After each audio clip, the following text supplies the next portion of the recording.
നമസ്കാരം. ആനന്ദ് ഇന്റർനാഷണൽ ന്യൂസിലേക്ക് സ്വാഗതം. പ്രധാന വാർത്തകൾ.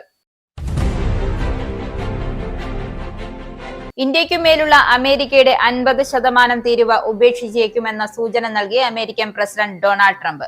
സൂചന നൽകിയത് പുടിനുമായുള്ള കൂടിക്കാഴ്ചയ്ക്ക് പിന്നാലെ. ഡൊണറ്റിക്സ് വിട്ടുകൊടുക്കണമെന്ന റഷ്യൻ പ്രസിഡന്റ് വ്ളാഡിമിർ പുടിന്റെ ആവശ്യം ഉക്രൈനെ അറിയിച്ച് ട്രംപ്. പുടിന്റെ ആവശ്യം നിരാകരിച്ച് ഉക്രൈൻ പ്രസിഡന്റ് വ്ളാഡിമിർ സെലൻസ്കി. 3 വർഷങ്ങൾക്ക് മുമ്പേ ഡൊണാൾഡ് ട്രംപ് ആയിരുന്നു അമേരിക്കൻ പ്രസിഡന്റെങ്കിൽ ഉക്രൈനുമായി യുദ്ധമുണ്ടാകില്ലായിരുന്നുവെന്ന് വ്ളാഡിമിർ പുടിൻ.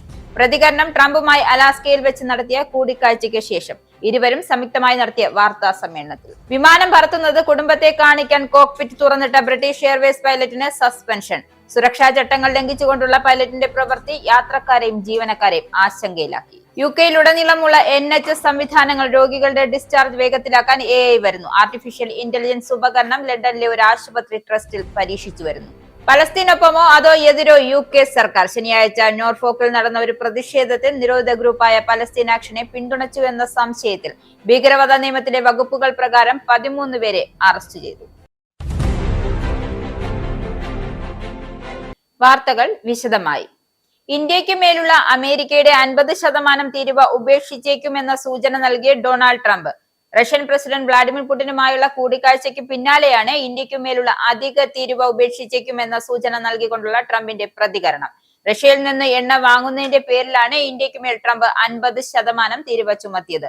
ആദ്യം 25% തീരുവയും പിന്നീട് 25% അധിക തീരുവയും ചുമത്തുകയായിരുന്നു. എന്നാൽ 2-3 ആഴ്ചയ്ക്കുള്ളിൽ ഇത് വീണ്ടും പരിഗണിക്കേണ്ടി വന്നേക്കാം. ഇപ്പോൾ അതിനെക്കുറിച്ച് ചിന്തിക്കുന്നില്ല എന്നാണ് ഫോക്സ് ന്യൂസിനോട് ട്രംപ് പ്രതികരിച്ചത്. ഡൊണറ്റിക്സ് വിട്ടുകൊടുക്കണമെന്ന റഷ്യൻ പ്രസിഡന്റ് വ്ളാഡിമിർ പുടിന്റെ ആവശ്യം ഉക്രൈനെ അറിയിച്ച് US പ്രസിഡന്റ് ഡൊണാൾഡ് ട്രംപ്. എന്നാൽ പുടിന്റെ ആവശ്യം ഉക്രൈൻ പ്രസിഡന്റ് വ്ളാഡിമിർ സെലൻസ്കി നിരസിച്ചെന്നാണ് റിപ്പോർട്ട്. റഷ്യയുമായുള്ള യുദ്ധം അവസാനിപ്പിക്കാൻ ഉക്രൈൻ കരാറിന് തയ്യാറാകണമെന്നും റഷ്യ ഒരു വലിയ ശക്തിയാണ്, ഉക്രൈൻ അങ്ങനെ അല്ല എന്നും ട്രംപ് ആവശ്യപ്പെട്ടു. ഉക്രൈന്റെ കൂടുതൽ പ്രദേശം വിട്ടു നൽകണമെന്ന അലാസ്ക ഉച്ചകോടിയിൽ ട്രംപിനോട് പുടിൻ ആവശ്യപ്പെട്ടതായാണ് റിപ്പോർട്ടുകൾ. ഡൊണറ്റിക്സ് പ്രവിശ്യയുടെ ഭൂരിഭാഗം പ്രദേശം ഉൾപ്പെടെ ഉക്രൈന്റെ 1/5 പ്രദേശവും ഇപ്പോൾ റഷ്യയുടെ നിയന്ത്രണത്തിലാണ്. ഡൊണറ്റിക്സ് 2014 റഷ്യ പ്രവേശിച്ചത്.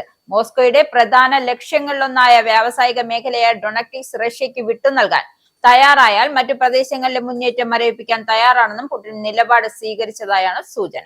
3 വർഷങ്ങൾക്ക് മുമ്പ് ഡൊണാൾഡ് ട്രംപ് ആയിരുന്നു അമേരിക്കൻ പ്രസിഡന്റെങ്കിൽ ഉക്രൈനുമായി യുദ്ധം ഉണ്ടാകുമായിരുന്നില്ല എന്ന് വ്ളാഡിമിർ പുടിൻ. ട്രംപുമായി അലാസ്കയിൽ വെച്ച് നടത്തിയ കൂടിക്കാഴ്ചയ്ക്ക് ശേഷം ഇരുവരും സംയുക്തമായി നടത്തിയ വാർത്താ സമ്മേളനത്തിലായിരുന്നു പുടിന്റെ പരാമർശം. ഉക്രൈൻ നാറ്റോയിൽ അംഗമാകാൻ ശ്രമിച്ചതിൽ പ്രകോപിതരായാണ് റഷ്യ ഉക്രൈനിൽ അധിനിവേശം ആരംഭിച്ചത്. അന്ന് ജോ ബൈഡൻ ആയിരുന്നു അമേരിക്കൻ പ്രസിഡന്റ്. 2022 അമേരിക്കൻ പ്രസിഡന്റ് താനായിരുന്നു എങ്കിൽ യുദ്ധം അവസാനിപ്പിച്ചേനെ എന്ന് ട്രംപ് നിരന്തരം അവകാശപ്പെടാറുണ്ട്. തെരഞ്ഞെടുപ്പ് പ്രചരണത്തിലെ പ്രധാന വാഗ്ദാനങ്ങളിലൊന്നും റഷ്യ ഉക്രൈൻ യുദ്ധം അവസാനിപ്പിക്കും എന്നതായിരുന്നു. അധികാരത്തിലെത്തി 24 മണിക്കൂറിനകം തന്നെ യുദ്ധം അവസാനിപ്പിക്കുമെന്നായിരുന്നു പ്രചരണ കാലത്തെ ട്രംപിന്റെ വാക്കുകൾ. ഇനി യൂറോപ്പ് ന്യൂസിലേക്ക്. വിമാനം പറത്തുന്നത് കുടുംബത്തെ കാണിക്കാൻ കോക്പിറ്റ് തുറന്നിട്ട ബ്രിട്ടീഷ് എയർവേസ് പൈലറ്റിന് സസ്പെൻഷൻ. വിമാനത്തിലുണ്ടായിരുന്ന തന്റെ കുടുംബത്തെ വിമാനം പറപ്പിക്കുന്നത് കാണിച്ചു കൊടുക്കുന്നതിന് വേണ്ടിയാണ് പൈലറ്റ് കോക്പിറ്റ് തുറന്നത്. ഹീത്രൂവിൽ നിന്നും ലണ്ടനിലേക്ക് പറക്കുകയായിരുന്നു വിമാനം. സുരക്ഷാ ചട്ടങ്ങൾ ലംഘിച്ചുകൊണ്ടുള്ള പൈലറ്റിന്റെ പ്രവൃത്തി യാത്രക്കാരെയും ജീവനക്കാരെയും ആശങ്കയിലാക്കി. ഭീകരവിരുദ്ധ ചട്ടം ലംഘിച്ചതിനാലാണ് പൈലറ്റിനെ സസ്പെൻഡ് ചെയ്തിരിക്കുന്നത്. അസാധാരണമായി കോക്പിറ്റ് തുറന്നിട്ട പൈലറ്റിന്റെ പ്രവൃത്തി വിമാനത്തിലെ മറ്റു ജീവനക്കാർ സിവിൽ ഏവിയേഷൻ അതോറിറ്റിയെ അറിയിക്കുകയായിരുന്നു. തുടർന്ന് വിമാനം താഴെ ഇറക്കുകയും ന്യൂയോർക്കിൽ നിന്നും ലണ്ടനിലേക്ക് നടത്തേണ്ടിയിരുന്ന റിട്ടേൺ ഫ്ലൈറ്റ് സർവീസ് മുടങ്ങുകയും ചെയ്തു എന്നും റിപ്പോർട്ട് പറയുന്നു. വിമാനം റാഞ്ചൽ, തീവ്രവാദി ആക്രമണം തുടങ്ങിയവ ഒഴിവാക്കുന്നതിന് സാധാരണയായി പറക്കുമ്പോൾ കോക്പിറ്റ് എപ്പോഴും സുരക്ഷിതമായി അടച്ചിട്ടിരിക്കും. ചികിത്സയില്ലെങ്കിൽ എന്ത്? പുറത്തുവിടാൻ AI വന്നല്ലോ. യുകെയിലുടനീളമുള്ള NHS സംവിധാനങ്ങളിൽ രോഗികൾക്ക് കാത്തിരിപ്പേറുകയും ചികിത്സ വൈകുകയും ചെയ്താൽ എന്താ? രോഗികളുടെ ഡിസ്ചാർജ് വേഗത്തിലാക്കാൻ AI വരുന്നുണ്ടല്ലോ. ഡിസ്ചാർജ് സുഗമമാക്കാൻ രൂപകൽപ്പന ചെയ്ത ആർട്ടിഫിഷ്യൽ ഇന്റലിജൻസ് ഉപകരണം ലണ്ടനിലെ ഒരു ആശുപത്രി ട്രസ്റ്റിൽ പരീക്ഷിച്ചു വരികയാണ്. ആരോഗ്യമുള്ള രോഗികളെ വീട്ടിലേക്ക് അയക്കുന്നതിന് ആവശ്യമായ രേഖകൾ പ്ലാറ്റ്ഫോം പൂർത്തിയാക്കുന്നു. ഇത് മണിക്കൂറുകളുടെ കാലതാമസം ലാഭിക്കുകയും കിടക്കകൾ അടുത്ത രോഗിക്കായി സ്വതന്ത്രമാക്കുകയും ചെയ്യും. ചെൽസി, വെസ്റ്റ്മിൻസ്റ്റർ, NHS ട്രസ്റ്റ് എന്നിവിടങ്ങളിൽ പൈലറ്റ് ചെയ്തുകൊണ്ടിരിക്കുന്ന ഈ പ്ലാറ്റ്ഫോം രോഗനിർണയങ്ങളും പരിശോധനാ ഫലങ്ങളും ഉൾപ്പെടെയുള്ള മെഡിക്കൽ രേഖകളിൽ നിന്നും വിവരങ്ങൾ വേർതിരിച്ചെടുക്കുന്നു. ഡോക്ടർമാർക്ക് പേപ്പർ വർക്കുകൾ കുറച്ച് സമയം ചെലവഴിക്കുവാനും പരിചരണത്തിൽ കൂടുതൽ സമയം കേന്ദ്രീകരിക്കുവാനും ഈ സാങ്കേതികവിദ്യ സഹായിക്കുമെന്നും ആരോഗ്യ സെക്രട്ടറി വെസ്ട്രിംഗ് പറഞ്ഞു. രോഗികളുടെ ചികിത്സ വൈകാതിരിക്കാൻ സർക്കാരിന് മുന്നിൽ ഒരു സംവിധാനവും ഇല്ലെങ്കിലും അവരെ ഡിസ്ചാർജ് ചെയ്യുവാൻ വേഗതയുള്ള AI തന്നെ രംഗത്തെത്തും. പലസ്തീനൊപ്പമോ അതോ എതിരോ UK സർക്കാർ തകർന്നു നാമാവശേഷമായിക്കൊണ്ടിരിക്കുന്ന പലസ്തീനൊപ്പമാണോ അതോ ഇസ്രയേലിന്റെ കൂലിപ്പടയാണോ എന്നാണ് ഇപ്പോൾ ബ്രിട്ടീഷ് ജനതയുടെ സംശയം. ശനിയാഴ്ച നോർഫോക്കിൽ നടന്ന ഒരു പ്രതിഷേധത്തിൽ നിരോധിത ഗ്രൂപ്പായ പലസ്തീൻ ആക്ഷനെ പിന്തുണച്ചുവെന്ന സംശയത്തിൽ ഭീകരവാദ നിയമത്തിലെ വകുപ്പുകൾ പ്രകാരം 13 പേരെ പോലീസ് അറസ്റ്റ് ചെയ്തു. നോർവിച്ചിലെ സെന്റ് പീറ്റേഴ്സ് സ്ട്രീറ്റിലെ സിറ്റി ഹാളിന് പുറത്ത് ഒരു സംഘം ഒത്തുകൂടി സംഘടനയെ പരാമർശിക്കുന്ന പ്ലക്കാർഡുകൾ പിടിച്ചിരുന്നുവെന്നും നോർഫോക്ക് പോലീസ് പറഞ്ഞു. 2000-ലെ ഭീകരവാദ നിയമത്തിലെ സെക്ഷൻ 13-ന് വിരുദ്ധമായി നിരോധിത സംഘടനയെ പിന്തുണയ്ക്കുന്ന ഒരു വസ്തു പ്രദർശിപ്പിച്ചുവെന്ന സംശയത്തിന്റെ പേരിലാണ് അവരെ അറസ്റ്റ് ചെയ്തതെന്നും സേന പറഞ്ഞു. ഉന്നതരായ ബ്രിട്ടീഷ് ജനത ഇവർ തീവ്രവാദികളെന്ന് എങ്ങനെ പറയും ലേബർ സർക്കാർ? കഴിഞ്ഞ ആഴ്ചകൾ ഡിഫൻഡ് അവർ ജൂറീസ് എന്ന ക്യാമ്പയിൻ ഗ്രൂപ്പ് സംഘടിപ്പിച്ച പ്രകടനങ്ങളിൽ പങ്കെടുത്തതിന് 100 കണക്കിന് ആളുകളെ ഇംഗ്ലണ്ടിൽ അറസ്റ്റ് ചെയ്തിട്ടുണ്ട്. കസ്റ്റഡിയിൽ എടുത്തവരിൽ ശ്രദ്ധേയമായ ഒരു കാര്യം അവരുടെ പ്രായമാണ്. ശനിയാഴ്ച ലണ്ടനിലെ പാർലമെന്റ് സ്ക്വയറിൽ നടന്ന ഏറ്റവും വലിയ പ്രതിഷേധത്തിൽ അറസ്റ്റിലായവരിൽ പകുതിയും 60 വയസ്സോ അതിൽ കൂടുതലോ പ്രായമുള്ളവരായിരുന്നു. ഇവരിൽ ബ്രിട്ടീഷ് സേനയിൽ നിന്നും വിരമിച്ച കേണൽ, മുൻ മജിസ്ട്രേറ്റ്, ക്രൈസ്തവ പുരോഹിതൻ അടക്കം നിരവധി ഉന്നതരുണ്ട്. എല്ലാവരും ഇപ്പോൾ ബ്രിട്ടനെതിരായ ഭീകരവാദം ഉയർത്തിയെന്ന ഭീകരവാദ നിയമത്തിലെ സെക്ഷൻ 13 നിയമപ്രകാരം ജാമ്യം നേടിയവർ. ഈ ഒരു നിയമം ലംഘിക്കുന്നവരിലൂടെ അഭിപ്രായ പ്രകടനം നഷ്ടപ്പെടാൻ സാധ്യതയുള്ള ചെറുപ്പക്കാർക്ക് ശബ്ദം നൽകാനാണ് തങ്ങൾ പങ്കെടുത്തതെന്നും ഇവർ പറഞ്ഞു. ചിലർ സർക്കാരിന്റെ നിലപാടിനെ വെല്ലുവിളിക്കണമെന്ന് ഉറച്ച തീരുമാനത്തോടെ പ്രകടനത്തിന് എത്തിയവരാണ്. പലസ്തീൻ ആക്ഷനെ പിന്തുണച്ചതാണ് അവർ ചെയ്ത കുറ്റമെന്നും ആരോപിക്കപ്പെടുന്നു. ആഭ്യന്തര സെക്രട്ടറി എഡ്വേർഡ് കൂപ്പർ ഈ സംഘടനയെ ഒരു തീവ്രവാദ സംഘടനയായി നിരോധിച്ചിട്ടുണ്ട്. ജൂലൈ 19-ന് കോൺവാളിലെ ഡിഫൻഡ് അവർ ജൂറി സംഘടിപ്പിച്ച ഒരു പ്രകടനത്തിനിടെയാണ് മുൻ മജിസ്ട്രേറ്റ് കൂടിയായ ഡെബോറോ ഹിൻഡൻ അറസ്റ്റിലായത്. പരോൾ ബോർഡറിലെ മുൻ അംഗമായിരുന്ന അവർക്ക് 1994-ൽ സമൂഹത്തിന് നൽകിയ സേവനങ്ങൾക്ക് OBE ബഹുമതി ലഭിച്ചിട്ടുണ്ട്. എവറ്റ് കൂപ്പർ പ്രതിപക്ഷത്തായിരുന്നപ്പോൾ അവർ ജനങ്ങൾക്ക് വേണ്ടി സംസാരിച്ചു എന്ന് തനിക്ക് തോന്നിയിരുന്നു. എന്നാൽ ഇപ്പോൾ ആഭ്യന്തര സെക്രട്ടറിയോട് ദൈവത്തിന് വേണ്ടി ഈ ആളുകൾ തീവ്രവാദികൾ അല്ലാത്തതിനാൽ അവരെ തീവ്രവാദികൾ എന്ന് വിളിക്കരുത് എന്ന് അഭ്യർത്ഥിക്കുകയാണ് ജാമ്യം നേടിയ കത്തോലിക്ക പുരോഹിതനായ ജോൺ മക്ഗോവൻ. മുൻ ബ്രിട്ടീഷ് ആർമി കേണലും മുൻ മിലിറ്ററി അറ്റാഷുമായ ക്രിസ് റോബർഗ് ചോദിച്ചത് തന്നെ എങ്ങനെയാണ് തീവ്രവാദിയായി കാണാൻ സർക്കാരിന് കഴിയുക എന്നാണ്. പലസ്തീൻ ആക്ഷനുമായി ബന്ധപ്പെട്ട് പാർലമെന്റ് സ്ക്വയറിൽ അറസ്റ്റിലായ 100 കണക്കിന് മറ്റ് വിരമിച്ചവരിൽ താനടക്കം ഒരാൾ പോലും ഒരു തീവ്രവാദ പ്രവർത്തകനല്ല എന്ന് ആർക്കും വ്യക്തമാണെന്നും ചൂണ്ടിക്കാട്ടി. കളിക്കളങ്ങളിൽ പടരുന്ന വംശീയ അധിക്ഷേപം. UK-യിലെ കളിക്കളങ്ങൾ വംശീയ അധിക്ഷേപത്തിന് വേദിയാകുന്നതിൽ ബ്രിട്ടീഷ് ജനത വേദനിക്കുകയാണ്. പ്രവാസികളും പലപ്പോഴും അതിന്റെ ഇരകളായി മാറുമ്പോൾ പോലീസ് നോക്കി നിൽക്കുന്ന ദുരവസ്ഥ. എന്നാലും വംശീയ അധിക്ഷേപങ്ങളിൽ അറസ്റ്റുകൾ തുടർന്ന് പോലീസ് നടപടിയെടുത്തു തുടങ്ങി. വെള്ളിയാഴ്ച ലിവർപൂളിനെതിരായ മത്സരത്തിനിടെ ബോൺമൌത്ത് കളിക്കാരൻ വംശീയമായി അധിക്ഷേപിക്കപ്പെട്ടതായി റിപ്പോർട്ട് വന്നു. സംഭവത്തെ തുടർന്ന് 47 വയസ്സുള്ള ഒരാളെ അറസ്റ്റ് ചെയ്തതായി പോലീസ് വ്യക്തമാക്കി. പൊതുക്രമസമാധാന ലംഘനം നടത്തിയെന്ന സംശയത്തിൽ ലിവർപൂളിൽ നിന്നുള്ളയാളെ ശനിയാഴ്ച അറസ്റ്റ് ചെയ്യുകയും ചോദ്യം ചെയ്യുന്നതിനായി കസ്റ്റഡിയിലെടുക്കുകയും ചെയ്തതായി മേഴ്സിഡസ് പോലീസ് വ്യക്തമാക്കി.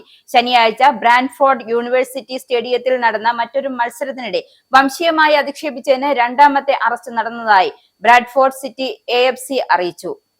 അയർലൻഡിനെ കണ്ണീരിലാഴ്ത്തി വീണ്ടും ഒരു മലയാളിയുടെ വിടവാങ്ങൽ.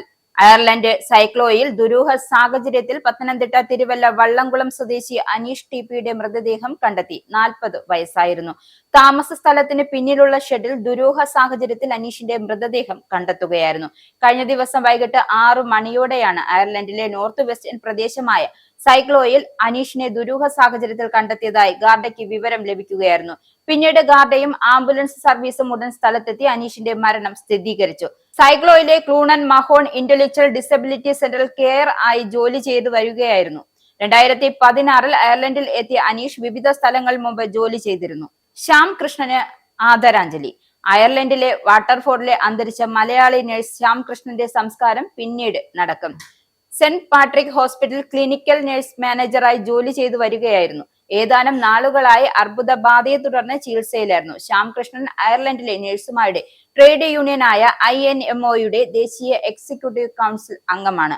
ആലപ്പുഴ ജില്ലയിലെ ചേർത്തല തുറവൂർ കാടാട് കുടുംബാംഗമാണ്. ഭാര്യ വൈഷ്ണവിയും 2 മക്കളും അടങ്ങുന്നതാണ് കുടുംബം. കുടിയേറ്റ സംഘർഷ ഭീതിയിൽ കാനറി വാർഫിലെ സംഘർഷത്തിന് കാരണമായത് കുടിയേറ്റ വിരുദ്ധ പ്രക്ഷോഭങ്ങൾ നടക്കുന്ന ബ്രിട്ടാനിയ ഇന്റർനാഷണൽ ഹോട്ടലിൽ താമസിച്ചിരുന്ന ഒരാൾ ഒരു സ്ത്രീയുടെ വീട്ടിലേക്ക് അതിക്രമിച്ചു കയറിയതിനെ തുടർന്ന്. വീട്ടിൽ അതിക്രമിച്ചു കയറിയ ഇയാളെ സ്ഥലത്തെത്തിയ മെട്രോപൊളിറ്റൻ പോലീസ് അറസ്റ്റ് ചെയ്യാതെ വിട്ടയച്ചത് വീണ്ടും വലിയ വിവാദത്തിന് തിരികൊളുത്തിയിരിക്കുകയാണ്. ഹോട്ടലിന് സമീപത്താണ് നാടകീയമായ സംഭവങ്ങൾ അരങ്ങേറിയത്. കുടിയേറ്റക്കാർക്കായുള്ള ഹോട്ടലിലേക്ക് തിരിച്ചു പോവുക എന്നാവശ്യപ്പെട്ട് ഒരു കൂട്ടം ആളുകൾ പിന്തുടർന്നതിനെ തുടർന്നാണ് ഇയാൾ സ്വയരക്ഷാർത്ഥം വീടിനുള്ളിലേക്ക് പ്രവേശിച്ചതെന്നാണ് റിപ്പോർട്ട്. 100 കണക്കിന് അഭയാർത്ഥികളെ താമസിപ്പിക്കുന്ന ഈ ഹോട്ടൽ ടവർ ഹാംലെറ്റ്സ് കൗൺസിലെ ഹോം ഓഫീസിന് കൈമാറിയതിനു ശേഷം പ്രതിഷേധങ്ങളുടെ പ്രധാന കേന്ദ്രമായി മാറുകയാണ്. കുടിയേറ്റ വിരുദ്ധ വികാരങ്ങൾ ശക്തമാകുന്ന കാനറി വാർഫിൽ ഈ സംഭവം സ്ഥിതിഗതികൾ കൂടുതൽ വഷളാക്കുമെന്ന ഭീതിയിലാണ് ഇന്ത്യൻ താമസക്കാർ. കള്ളബോട്ടിൽ UK-യിലെത്തിയ ലിബിയക്കാരൻ ഈസ്റ്റ് ബോർണിൽ 3 പേരെ കുത്തി. ബ്രിട്ടനിലെ ഈസ്റ്റ് ബോർണിൽ പട്ടണത്തെ ഞെട്ടിച്ച് തിരക്കേറിയ സീസൈഡ് റോഡിലുണ്ടായ കത്തി ആക്രമണത്തിൽ 3 പേർക്ക് കുത്തേറ്റു. ഇതിൽ ഒരാളുടെ നില അതീവ ഗുരുതരമാണ്. സംഭവവുമായി ബന്ധപ്പെട്ട് ലിബിയൻ വംശജനായ ഖലീഫ ഈസ ബെൻ സീദ് എന്നയാൾ അറസ്റ്റിലായിട്ടുണ്ട്. ആക്രമണത്തിൽ ഒരാൾക്ക് നെഞ്ചിലാണ് കുത്തേറ്റത്. മറ്റ് 2 പേർക്ക് മുഖത്ത് വെട്ടേറ്റതായും പോലീസ് വൃത്തങ്ങൾ വ്യക്തമാക്കി. അതേസമയം ഖലീഫയെ 3 പേർ പിന്തുടർന്ന് ആക്രമിക്കുകയായിരുന്നുവെന്നും സ്വയം പ്രതിരോധിക്കുക മാത്രമാണ് അയാൾ ചെയ്തതെന്നും ബന്ധുക്കൾ പറയുന്നു. ലിവർപൂളിലേക്ക് വാട്സപ്പ് ഓണം. 1500 പേരുള്ള വാട്സപ്പ് ഗ്രൂപ്പിൽ നിന്നും സൗജന്യ ഓണസദ്യയും. ലിവർപൂളിലേക്ക് വാട്സപ്പ് ഓണം. 1500 പേരുള്ള വാട്സപ്പ് ഗ്രൂപ്പിൽ നിന്നും സൗജന്യ ഓണസദ്യയും. ഇത്തവണ മാർക്കറ്റ് പ്ലേസ് എന്ന വാട്സപ്പ് കൂട്ടായ്മയുടെ പേരിലും ലിവർപൂളിലേക്ക് ഓണാഘോഷം എത്തും. അതും സൗജന്യ ഓണസദ്യയുമായി. മറ്റു ഓണാഘോഷങ്ങളിൽ നിന്നും വ്യത്യസ്തമായി സൗജന്യമായി ഓണാഘോഷം നടത്തി ശ്രദ്ധ പിടിക്കാനാണ് ലിവർപൂൾ മാർക്കറ്റ് പ്രൈസ് എന്ന ഗ്രൂപ്പിന്റെ പ്രവർത്തകരുടെ പദ്ധതി. സംഘടനകൾക്ക് അതീതമായി ഒറ്റക്കെട്ടായി പ്രവർത്തിച്ചാൽ ഒരുപാട് കാര്യങ്ങൾ സമൂഹത്തിന് വേണ്ടി ചെയ്യാൻ കഴിയുമെന്ന സന്ദേശവുമായാണ് ലിവർപൂളിലെ ഒരു പറ്റം ചെറുപ്പക്കാർ ഓണാഘോഷത്തിന് തയ്യാറെടുക്കുന്നത്. 1500 പേരുള്ള വാട്സപ്പ് ഗ്രൂപ്പിൽ നിന്നും സൗജന്യ ഓണസദ്യയാണ് ഇവർ ഉറപ്പു നൽകുന്നത്. സെപ്റ്റംബർ 20 ബ്രയർ റോഡ് കമ്മ്യൂണിറ്റി സെന്ററിൽ വെച്ച് നടത്തപ്പെടുന്ന ആഘോഷം ഏറ്റവും അധികം മലയാളികൾ പങ്കെടുക്കുന്ന ആഘോഷമായി മാറുമെന്നാണ് സംഘാടകർ പറയുന്നത്. സൗജന്യമായ ഓണസദ്യ, sport choreography contest, music show എന്നിങ്ങനെയുള്ള വ്യത്യസ്തമായ പരിപാടികളാണ് ഒരുക്കിയിരിക്കുന്നത് എന്നും ഇവന്റ് ഹെഡ് ആയ അക്ഷയ് സെബാസ്റ്റ്യൻ അറിയിച്ചു. ഇനി ആനന്ദ് ട്രാവൽ പൗണ്ട് റേറ്റ്. ഇന്നത്തെ മൂല്യം: ഒരു പൗണ്ട് 118.64 ഇന്ത്യൻ രൂപ. ഒരു $, 87.65 ഇന്ത്യൻ രൂപ. ഒരു കനേഡിയൻ ഡോളർ 63.28 ഇന്ത്യൻ രൂപ. ഒരു യൂറോ 102.35 ഇന്ത്യൻ രൂപ. ഒരു പൗണ്ട് 1.36 ഇനി USA കാനഡ ന്യൂസിലേക്ക്. പുടിന്റെ ആ ഷേക്ക് ഹാൻഡിൽ ട്രംപ് വീണുപോയോ? എന്താകും അലാസ്കയുടെ ഫലം? റഷ്യയും അമേരിക്കയും ശത്രുപക്ഷത്താണ്. എന്നിട്ടും അലാസ്കയിലെത്തിയ ശത്രു രാജ്യത്തിന്റെ തലവനെ അമേരിക്ക വരവേറ്റത് പരവതാനി വിരിച്ച് വമ്പൻ സന്നാഹങ്ങളോടെയാണ്. പുഞ്ചിരിച്ച് കൈകൊടുത്ത് പുടിനും ട്രംപും ചർച്ച തുടങ്ങിയപ്പോൾ ലോകത്തെ നിരവധി പ്രശ്നങ്ങൾ ഒറ്റ സമയം കൊണ്ട് അവസാനിച്ചു എന്ന പ്രതീക്ഷയായിരുന്നു ലോകത്തിന്. പുടിന്റെ ആ ഗോൾഡൻ ഷേക്ക് ഹാൻഡിൽ ട്രംപിന്റെ ഈഗോ ഇളകിയെന്ന് ശരീരഭാഷാ വിദഗ്ധർ പറയുന്നു. ട്രംപിന്റെ വാഹനമായ ബീസ്റ്റിൽ പുടിൻ യാത്ര തുടർന്നതും ശ്രദ്ധേയമായി. പുടിനെ ട്രംപ് വരവേറ്റത് ട്രംപ് ആസൂത്രണം ചെയ്ത ഞെട്ടിക്കുന്ന പവർ പ്ലേയിലെ ആകാശത്ത് യുദ്ധവിമാനങ്ങളുടെ പരേഡോടുകൂടിയാണ്. നേരത്തെ അലാസ്കൻ നഗരമായ ആങ്കറേജിലെ ജോയിന്റ് ബേസ് എൽമണ്ടോർഫ് റിച്ചാർഡ്സൺ സേനാ താവളത്തിലെത്തിയ ഇരുവരും ഹസ്തദാനം ചെയ്യുന്ന ദൃശ്യങ്ങൾ പുറത്തു വന്നിരുന്നു. അലാസ്കയിൽ നടന്ന ചരിത്രപരമായ ഡൊണാൾഡ് ട്രംപ് വ്ളാഡിമിർ പുടിൻ ഉച്ചകോടി ഫലം കാണാതെ അവസാനിക്കുമ്പോഴും ലോകത്തിന് മുൻപിലുള്ളത് പ്രതീക്ഷ മാത്രം. ഇരു നേതാക്കളും തമ്മിൽ വെടിനിർത്തൽ വിഷയത്തിൽ ധാരണയിലെത്താനായില്ല എങ്കിലും ചർച്ചകളിൽ വലിയ പുരോഗതി ഉണ്ടായതായി ട്രംപ് അറിയിച്ചു. ഏകദേശം 2.5 മണിക്കൂറോളം നീണ്ട ചർച്ചയ്ക്ക് ശേഷം നിരവധി കാര്യങ്ങളിൽ തങ്ങൾ യോജിച്ചതായി ട്രംപ് വ്യക്തമാക്കി. എന്നാൽ ഏറ്റവും പ്രധാനപ്പെട്ട ഒരു വിഷയത്തിൽ ധാരണയിലെത്തിയില്ല എന്ന് അദ്ദേഹം സമ്മതിച്ചു. കരാർ ഉണ്ടാകുന്നത് വരെ കരാറില്ല എന്ന് US പ്രസിഡന്റ് ഡൊണാൾഡ് ട്രംപ് പ്രഖ്യാപിച്ചു. പക്ഷെ അവിടെ എത്താൻ ഞങ്ങൾക്ക് നല്ല സാധ്യതയുണ്ട് എന്നും ട്രംപ് കൂട്ടിച്ചേർത്തു. അതേസമയം ചർച്ചയുടെ വിശദാംശങ്ങൾ വെളിപ്പെടുത്താൻ അദ്ദേഹം തയ്യാറായില്ല. ഒരു നിർണായക കരാറിലെത്താൻ സാധിക്കാതെ പോയെങ്കിലും ഇരു നേതാക്കളും തമ്മിൽ ചില കാര്യങ്ങളിൽ ധാരണയിലെത്തി എന്ന ട്രംപിന്റെ പ്രസ്താവന ഉച്ചകോടിയുടെ പ്രാധാന്യം ഉയർത്തിക്കാട്ടുന്നു. എന്നിട്ടും തീരുമാനമുണ്ടാകാതെ പോയത് പ്രതീക്ഷിച്ച വലിയ മുന്നേറ്റം നടന്നില്ല എന്നതിന്റെ സൂചനയായി വിലയിരുത്തപ്പെടുന്നു. അതിശയിപ്പിച്ച് ട്രംപ്, ഞെട്ടി പുടിൻ. അമേരിക്കൻ പ്രസിഡന്റ് ഡൊണാൾഡ് ട്രംപും റഷ്യൻ പ്രസിഡന്റ് വ്ളാഡിമിർ പുടിനും തമ്മിൽ നടന്ന ഉന്നതതല ചർച്ചകൾക്ക് തുടക്കമിട്ടത് അതിനാടകീയ നിമിഷങ്ങളോടെ. അലാസ്കയിലെ ജോയിന്റ് ബേസ് എൽമണ്ട് ഓഫ് റിച്ചാർഡ്സണിൽ ട്രംപ് പുടിനെ അഭിവാദ്യം ചെയ്തതിന് തൊട്ടു പിന്നാലെയാണ് നാടകീയ രംഗങ്ങൾ അരങ്ങേറിയത്. ആഗോള ശ്രദ്ധ നേടിയ ഈ കൂടിക്കാഴ്ചയിൽ ട്രംപ് ആസൂത്രണം ചെയ്ത ഞെട്ടിക്കുന്ന പവർ പ്ലേയിൽ റഷ്യൻ പ്രസിഡന്റ് പുടിൻ അക്ഷരാർത്ഥത്തിൽ സ്തംഭിച്ചുപോയി എന്നാണ് റിപ്പോർട്ട്. 2018 ശേഷമുള്ള ഇരു നേതാക്കളുടെയും ആദ്യ മുഖാമുഖത്തിൽ ട്രംപിന്റെ സൈനിക ശക്തി പ്രകടനവും പുടിൻ നേരിട്ട് കണ്ടു. ഇരുവരും ട്രംപിന്റെ വാഹന വ്യൂഹത്തിന് നേരെ നടക്കവേ ഒരു B-2 ബോംബറും 4 F-35 ഫൈറ്റർ ജെറ്റുകളും ആകാശത്തേക്ക് പറന്നുയർന്നു. ലോകത്തിലെ ഏറ്റവും ആധുനിക യുദ്ധവിമാനങ്ങളിൽ ഒന്നായ B-2 ബോംബറിന്റെയും ഫൈറ്റർ ജെറ്റുകളുടെയും അപ്രതീക്ഷിത ശബ്ദവും കാഴ്ചയും പുടിനെ ഞെട്ടിച്ചു. പുടിൻ ആകാശത്തേക്ക് നോക്കിയപ്പോൾ ട്രംപ് ഈ സൈനിക പ്രകടനത്തിൽ കൈയടിച്ച് ആഘോഷിക്കുകയായിരുന്നു. ട്രംപിന്റെ വാഹനമായ ബീസ്റ്റിൽ പുടിൻ യാത്ര തുടർന്നതും ശ്രദ്ധേയമായി. സാധാരണ സ്വന്തം വാഹന വ്യൂഹത്തിൽ യാത്ര ചെയ്യുന്ന പുടിൻ ട്രംപിനൊപ്പം വാഹനത്തിൽ ചിരിച്ച മുഖത്തോടെയാണ് നീങ്ങിയത്. ഡോൺബാസിനായി പുടിൻ, ശുപാർശയുമായി ട്രംപ്. ഉക്രൈനും റഷ്യയും തമ്മിലുള്ള യുദ്ധം അവസാനിക്കുന്നതിനായി റഷ്യ കൈവശപ്പെടുത്തിയിട്ടില്ലാത്ത ഉക്രൈനിയൻ പ്രദേശം റഷ്യയ്ക്ക് വിട്ടുകൊടുക്കാനുള്ള പദ്ധതിയെ ഡൊണാൾഡ് ട്രംപ് പിന്തുണയ്ക്കുമെന്ന് റിപ്പോർട്ട്. ഉച്ചകോടിക്ക് ശേഷമുള്ള യൂറോപ്യൻ നേതാക്കളുമായുള്ള ട്രംപിന്റെ ഫോൺ കോളിന്റെ വിശദാംശങ്ങൾ അടിസ്ഥാനമാക്കിയാണ് റിപ്പോർട്ട്. 3 വർഷത്തിലേറെ നീണ്ട പോരാട്ടത്തിൽ റഷ്യൻ ആക്രമണകാരികൾക്ക് പിടിച്ചെടുക്കാൻ കഴിയാത്ത ഡോൺബാസ് മേഖല ഉപേക്ഷിക്കാനും റഷ്യയ്ക്ക് കൈമാറാനും ഉക്രൈനിയൻ പ്രസിഡന്റ് വോളോഡിമിർ സെലൻസ്കി സമ്മതിച്ചാൽ സമാധാന കരാർ ചർച്ച ചെയ്യാൻ കഴിയുമെന്ന് ട്രംപ് യൂറോപ്യൻ നേതാക്കളോട് വ്യക്തമാക്കിയതായി ന്യൂയോർക്ക് ടൈംസ് റിപ്പോർട്ട് ചെയ്തു. യുദ്ധം അവസാനിപ്പിക്കുന്നതിനുള്ള ഒരു വ്യവസ്ഥയായി ഡോണസ്റ്റ്, ലുഹാൻസ്ക് മേഖലകൾ ചേർന്ന ഡോൺബാസിൽ നിന്ന് ഉക്രൈൻ പിന്മാറണമെന്ന് പുടിൻ ആവശ്യപ്പെട്ടെങ്കിലും ശേഷിക്കുന്ന മുന്നണിയിൽ ട്രംപ് താൽക്കാലികമായി ആക്രമണം നിർത്തിവെക്കാൻ വാഗ്ദാനം ചെയ്തതായി അലാസ്കയിലെ ചർച്ചകളെക്കുറിച്ച് നേരിട്ടറിവുള്ള 2 സ്രോതസ്സുകൾ ഗാർഡിയനോട് പറഞ്ഞു. സെലൻസ്കിയുടെ മറുപടി ഇത്: ഉച്ചകോടി നിർദ്ദേശം തള്ളി, വിട്ടുകൊടുക്കില്ല. ഉക്രൈൻ സംഘർഷം അവസാനിപ്പിക്കുന്നതിന് വേണ്ടി US പ്രസിഡന്റ് ഡൊണാൾഡ് ട്രംപുമായി അലാസ്കയിൽ നടത്തിയ ചർച്ചകളിൽ ഉക്രൈനിലെ ഡൊണസ്ക് വിട്ടുകൊടുക്കണമെന്ന പുടിന്റെ ആവശ്യം ഉക്രൈൻ പ്രസിഡന്റ് വോളോഡിമിർ സെലൻസ്കി തള്ളിയെന്ന് റിപ്പോർട്ട്. യുദ്ധം അവസാനിപ്പിക്കാൻ പുടിൻ മുന്നോട്ട് വെച്ച ഉപാധികളിൽ ഒന്നായിരുന്നു ഇത്. പുടിന്റെ ആവശ്യം ട്രംപ് ഉക്രൈനെ അറിയിച്ചെങ്കിലും സെലൻസ്കി നിരസിച്ചു എന്നാണ് വാർത്താ ഏജൻസി റിപ്പോർട്ട് ചെയ്തത്.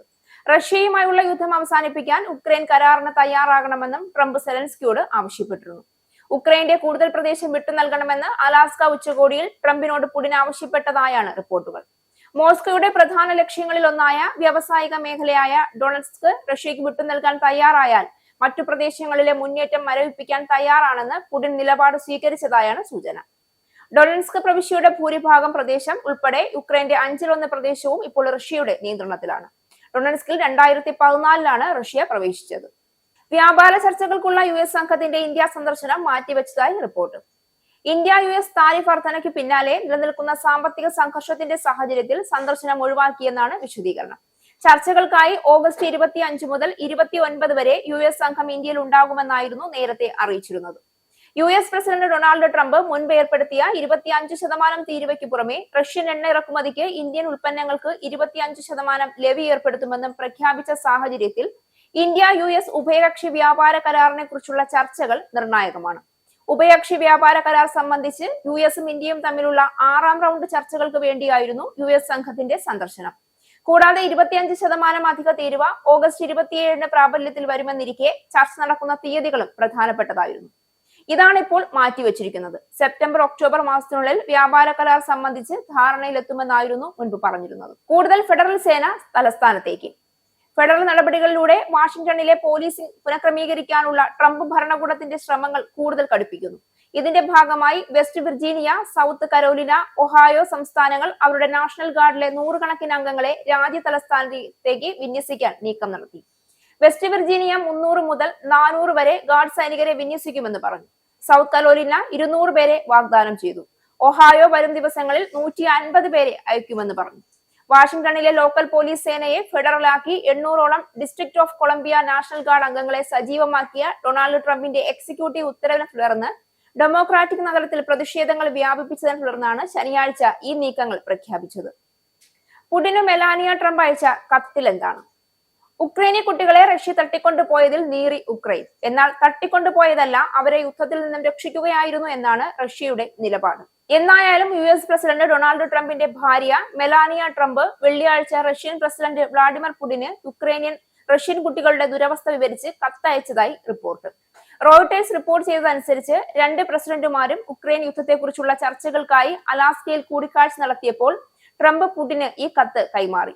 മെലാനിയ ട്രംപിന്റെ കത്തിന്റെ ഉള്ളടക്കം വെളിപ്പെടുത്തിയിട്ടില്ല. മാതാപിതാക്കളുടെയോ രക്ഷിതാക്കളുടെയോ അനുമതിയില്ലാതെ ആയിരക്കണക്കിന് ഉക്രൈനിയൻ കുട്ടികളെ അവരുടെ രാജ്യത്ത് നിന്ന് മാറ്റുന്നത് യുദ്ധക്കുറ്റമാണെന്ന് കത്തിൽ ആവർത്തിച്ചു പറഞ്ഞതായി റിപ്പോർട്ടുണ്ട്. റഷ്യൻ സൈന്യം യുക്രൈനിയൻ കുട്ടികളെ തട്ടിക്കൊണ്ടുപോയത് കീവിനെ സംബന്ധിച്ചിടത്തോളം വളരെ സെൻസിറ്റീവ് വിഷയമാണ്. ആയിരക്കണക്കിന് ഉക്രൈനിയൻ കുട്ടികളെ റഷ്യ നിയമവിരുദ്ധമായി നാടുകടത്തുന്നുവെന്ന് യുക്രൈൻ ആരോപിച്ചിരുന്നു. എന്നാൽ തട്ടിക്കൊണ്ടുപോകൽ എന്ന ആരോപണം റഷ്യ നിഷേധിച്ചു. സ്വന്തം സുരക്ഷയ്ക്കും യുദ്ധത്തിന്റെ ഭീകരതയിൽ നിന്ന് അവരെ രക്ഷിക്കുന്നതിനുമാണ് കുട്ടികളെ മാറ്റിയതെന്നാണ് റഷ്യ പറയുന്നത്. ഒന്റാരിയോയിൽ നഴ്സ് രോഗി അനുപാതം സംബന്ധിച്ച് പോര്. ഒന്റാരിയോയിൽ നഴ്സ് രോഗി അനുപാതം സംബന്ധിച്ച് ഫോർഡ് സർക്കാർ നിയമനിർമ്മാണം നടത്തണമെന്നാവശ്യപ്പെട്ട് പുതിയ പഠന report. Ontario council of hospital യൂണിയനെ പ്രതിനിധീകരിച്ച് Canadian union of public employees തയ്യാറാക്കിയ റിപ്പോർട്ടിൽ നഴ്സ് രോഗി അനുപാതം നടപ്പിലാക്കുന്നത് മിക്കയിടങ്ങളിലും വിജയകരമായിട്ടുണ്ടെന്ന് ചൂണ്ടിക്കാട്ടുന്നു. ഒന്റാരിയോയും നഴ്സ് രോഗി അനുപാതം നിർബന്ധമാക്കണമെന്ന് പഠന റിപ്പോർട്ട് തയ്യാറാക്കിയവരിൽ ഒരാളും ഗവേഷകനുമായ ഡോക്ടർ ജിം ഫ്രോബി പറയുന്നു. രാജ്യത്തുടനീളം ഏറ്റവും കുറഞ്ഞ രോഗി നഴ്സ് അനുപാതം ഒന്റാരിയോയിലാണെന്ന് ബ്രോഫി പറയുന്നു. മറ്റ് പ്രവിശ്യകളിൽ നിന്നും ലഭിക്കുന്നതിനേക്കാൾ ഏറ്റവും കുറഞ്ഞ ഫണ്ടാണ് ഒന്റാരിയോയിലെന്നും അദ്ദേഹം പറഞ്ഞു. കാനഡയിൽ ബ്രിട്ടീഷ് കൊളംബിയ ഇത് സംബന്ധിച്ച് നിയമനിർമ്മാണം പാസാക്കി. അതേസമയം നോവ സ്കോഷ്യ നിലവിലുള്ള ചില നഴ്സിംഗ് കരാറുകളിൽ ഇത് ഉൾപ്പെടുത്തിയിട്ടുണ്ട്. കൂടാതെ മാനിറ്റോബ നിലവിൽ ഈ പ്രശ്നം പഠിച്ചുകൊണ്ടിരിക്കുകയാണ്. വടക്കേ അമേരിക്കയിൽ ഏറ്റവും കൂടുതൽ 5ാം പനി ബാധ കാനഡയിൽ. വടക്കേ അമേരിക്കയിൽ ഏറ്റവും കൂടുതൽ 5ാം പനി കേസുകൾ റിപ്പോർട്ട് ചെയ്തത് കാനഡയിലാണെന്ന് റിപ്പോർട്ട്. വാക്സിനേഷൻ നിരക്ക് കുറഞ്ഞതായാണ് രോഗബാധിതരുടെ എണ്ണം വർദ്ധിക്കാൻ കാരണമെന്നും പാൻ അമേരിക്കൻ ഹെൽത്ത് ഓർഗനൈസേഷൻ പുറത്തിറക്കിയ റിപ്പോർട്ടിൽ പറയുന്നു. ഈ വർഷം 5ാം പനി ബാധിതരുടെ എണ്ണത്തിൽ ക്രമാതീതമായ വർധനവുണ്ടായതായി നോർത്ത് സൗത്ത് അമേരിക്കയെ ഉൾക്കൊള്ളുന്ന ലോകാരോഗ്യ സംഘടനയുടെ പ്രാദേശിക ഏജൻസി പറയുന്നു. ഈ വർഷം ഓഗസ്റ്റ് 8 വരെ 10 രാജ്യങ്ങളിലായി 10,139 5ാം പനി കേസുകളാണ് സ്ഥിരീകരിച്ചത്. അതിൽ കാനഡയിൽ മാത്രം 4,548 കേസുകളുണ്ട്. Alberta, British Columbia, Manitoba, Ontario എന്നിവിടങ്ങളിലാണ് കൂടുതൽ കേസുകൾ റിപ്പോർട്ട് ചെയ്തിരിക്കുന്നത്. അമേരിക്ക, മെക്സിക്കോ എന്നിവിടങ്ങളിലും വലിയ തോതിലുള്ള രോഗവ്യാപനമുണ്ടായി. 5ാം പനി ബാധിച്ച 18 പേർ മരിച്ചതായും PAHO റിപ്പോർട്ടിൽ ചൂണ്ടിക്കാണിക്കുന്നു. ഇന്ത്യൻ ഓവർസീസ് കോൺഗ്രസ് കേരള ഘടകം സ്വാതന്ത്ര്യദിനം ആഘോഷിച്ചു. Indian overseas Congress south west റീജിയനും കേരള ഘടകവും സംയുക്തമായി രാജ്യത്തിന്റെ 79ാം സ്വാതന്ത്ര്യദിനം വിപുലമായ പരിപാടികളോടെ ആഘോഷിച്ചു. ഡാലസിലെ ഇർവിംഗിലുള്ള അവർ പ്ലേസ് ഇന്ത്യൻ റെസ്റ്റോറന്റിലാണ് പരിപാടികൾ സംഘടിപ്പിച്ചത്. Indian overseas Congress south west regional president Gurudev higher ദേശീയ പതാക ഉയർത്തി. തുടർന്ന് IOC കേരള ഘടകം പ്രസിഡന്റ് മാത്യു നൈനാൻ രാജ്യത്തിനു വേണ്ടി ജീവൻ ബലിയർപ്പിച്ച ധീരദേശാഭിമാനികളുടെ ഓർമ്മകൾ പുതുക്കിക്കൊണ്ടും ഇന്ത്യയുടെ സമ്പന്നമായ ചരിത്രവും സംസ്കാരവും ഓർമ്മിപ്പിച്ചുകൊണ്ടും സംസാരിച്ചു. സമൂഹത്തിന്റെ വിവിധ മേഖലകളിൽ നിന്നുള്ള പ്രമുഖ വ്യക്തിത്വങ്ങളും സാമൂഹ്യ പ്രവർത്തകരും ഉൾപ്പെടെ നിരവധി പേർ പരിപാടിയിൽ പങ്കെടുത്തു. സ്വാതന്ത്ര്യദിന ആശംസകൾ നേർന്നു. IOC കേരള ഘടകം general secretary Anju Bijili, chairman Zach Thomas, vice chairman Santhosh Kappil, vice president മുൻ നാവികസേന ഉദ്യോഗസ്ഥനുമായ ജോജി ജോർജ്, IOC കേരള ഘടകം treasurer Binoy Philip, media coordinator Priya Wesley, youth coordinator Joffy Jacob എന്നിവർ രാജ്യത്തിന്റെ ഐക്യവും അഖണ്ഡതയും ഉയർത്തിപ്പിടിക്കാൻ ഓരോ ഇന്ത്യക്കാരനും പ്രതിജ്ഞാബദ്ധനാണെന്ന് ഓർമ്മിപ്പിച്ചു. ഇല്ലിനോയി മലയാളി അസോസിയേഷൻ ഓണാഘോഷം സെപ്റ്റംബർ 5 വെള്ളിയാഴ്ച. നോർത്ത് അമേരിക്കയിലെ പ്രവാസി സംഘടനകളിൽ പതിറ്റാണ്ടുകളുടെ പാരമ്പര്യമുള്ള ഇല്ലിനോയി മലയാളി അസോസിയേഷൻ സെപ്റ്റംബർ 5 വെള്ളിയാഴ്ച വൈകുന്നേരം 6 മണി മുതൽ ഡെസ് പ്ലെയിൻസിലെ നാനായ സെന്ററിൽ ഓണാഘോഷം സംഘടിപ്പിക്കുന്നു.